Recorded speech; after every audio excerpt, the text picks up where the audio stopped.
Welcome back to the show, Business Mastery for Startups, Scale-Ups, and Early Stage Businesses with your host, Jerry Gadori. That's me.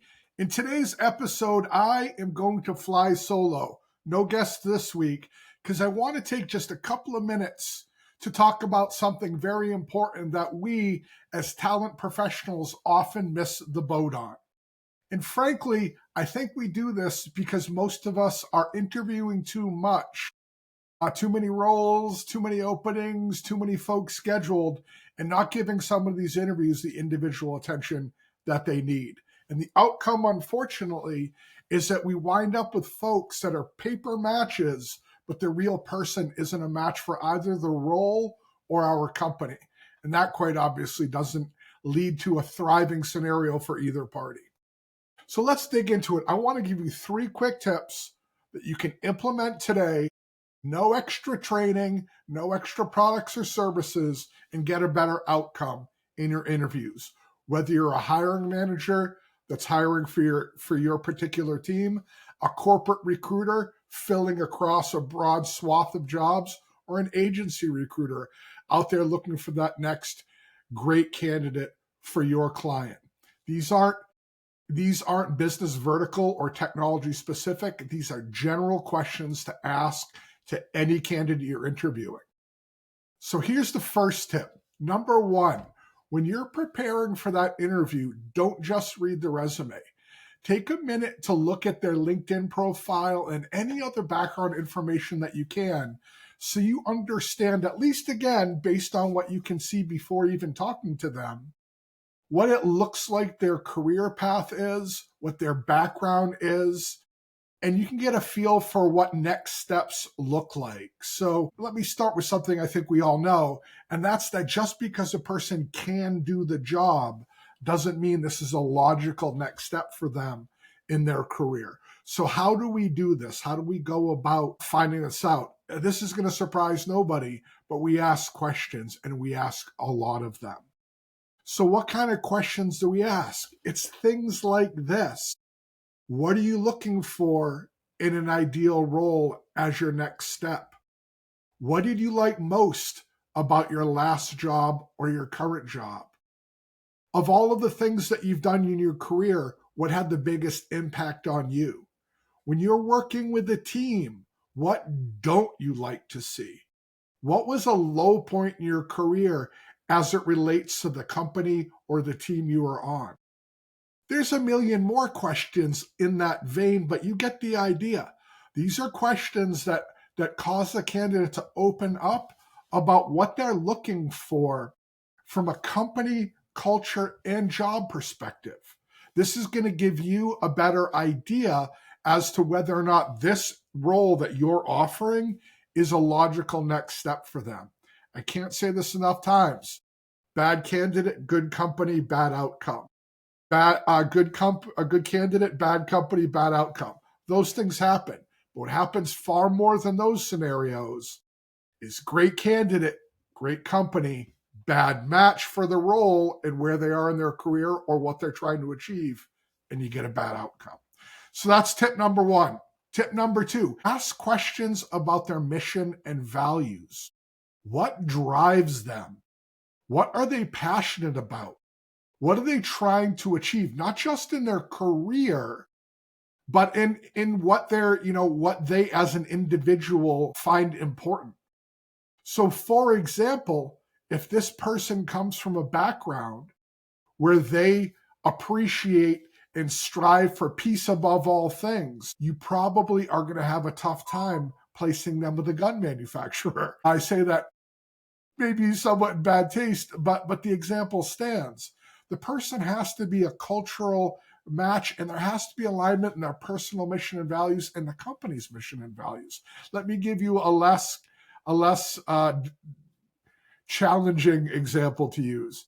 What if, for example, this person is at a place in their life where they're looking for a job that's very stable, that has defined hours, and that they can easily leave behind at 5 p.m. every day? And you are an explosively growing startup that's always trying to jam 25 hours into a 24-hour day. It doesn't make your company a bad place, but it could potentially make it a bad place for them at this point in their career. So we want to ask those questions very directly. So, Mr. or Mrs. Candidate, what are your personal mission and values? What are you trying to achieve? And let them talk. And after they've spoken, talk about your company's mission and values, what it's like to work there, feedback you've gotten from other team members, so they understand your piece of this. I say this again. An interview isn't a purchase. An interview is a relationship. That person needs to want to be there as much as you want them to be there. This has to be win-win, or you're never going to get an exceptional outcome. And this is part of how you find that out. Our third thing is to ask about their career path and their plans, and to tie that back to your company and how that would work there. So maybe they're a technologist working on the infrastructure career path. Maybe they're a mid or senior level desktop support person, and their goals are to grow into a system admin, system engineer, and eventually learn how to architect network systems. Maybe that's the path that they're on. So you want to hear them say that, and then you want to ask yourself, number one, does my role walk them further down that path than they already are? Number two, what does growth look like in my company? And number three, how can we facilitate them succeeding in that framework? So once again, we're going to ask them questions. So after looking at your resume and listening to you speak, Mr. or Mrs. Candidate, it looks like you're about the mid to senior level of your desktop phase of your infrastructure journey. What do you foresee as your next role after this one? Oh, it's a system admin, system engineer. Unfortunately, in tech, those two terms are often interchangeable, although they shouldn't be. And then again, follow up with the question, how long do you think it's going to take you to get there? What skills do you want to focus on in order to make that transition? Are there any particular technologies that you think would be beneficial to learn? Then, as you're learning more about them, tie that back to your company. Well, Mr. or Mrs. Candidate, we work with those things here. And while they wouldn't be a part of your job now, they would be on your journey and next steps. We pride ourselves on internal promotion. When a candidate or an employee shows us that they're exceptional, we meet that exceptional work ethic and performance with growth. And this is how we would do that, and then share that. Ideally, if you have it available, share some particular examples. So, Mr. Candidate, we had a person come into the company a year ago at a similar level to you. They've grown through the role they're in, and they're now a junior systems administrator, kind of straddling the line between senior desktop support and the beginning of their administrative/engineering journey. So when you're able to do that, a lot of important things happen. Number one, and most importantly, you're learning about them. You're learning about how their story fits inside of yours. You're sharing what this represents to them should they decide to move forward. And you're painting a picture of them inside of the company. From a sales perspective, that makes them already feel included and more likely to choose to move forward. I want to give you a bonus example here as well, because this is going to be a very fast episode. Here's a bonus to the 3 tips. I want you to note that in each one of these steps that I gave, each one of these tips that I gave, I asked questions that created a conversational atmosphere in the interview.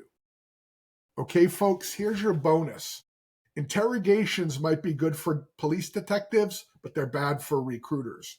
Too often when I listen in on an interview or when I'm training a recruiter, I find that recruiter, whether they be a hiring manager, an actual recruiter, or whatever, ask a bunch of questions rapid fire and don't give the candidate the opportunity to respond in an open way and ask questions of their own. Remember, a great interview is a two-way street. You're determining if that person is a good technical and cultural match and whether you should move them forward. They're determining if your company is a good cultural match and career match and if they should move forward. The more conversational you get, the more opportunity you give them to do that, the better educated decision they can make, which means that they're less likely to join your company if they realize that this is a bad match for them. In the short term, that might not seem like as good a thing for you, but in the mid to long term, you will rapidly realize that it is. So just a quick recap, as always, number one, look at their background or resume beforehand, get a feel for what you see, and then ask them how this role fits into their career plans and their goals. Speaking of goals, number two, ask them questions about their personal mission and values and goals so that you ensure that there's alignment when you share your company's and your team's mission and value and goals. Number three, ask about their career plans. And then number one, ensure that that ties into what you're offering. But number two, tie that back to what you're offering so they understand what their career growth would look like in your company. And bonus, again, make this a conversation. An interrogation is an awful interview. It robs you of the opportunity to learn more about that candidate in an open way. And number two, it definitely robs them of the ability to learn more about you. A candidate that's asking questions is an engaged and interested and confident candidate. That's a positive. Folks, that's all I've got for this week. We made it a quick, down and dirty episode with our 3 quick ways to do far better interviewing and determine whether or not this is a truly exceptional candidate for your team. Until next week when we meet again, continue being awesome, continue being amazing, and being the destination employer that I know that you are. Goodbye.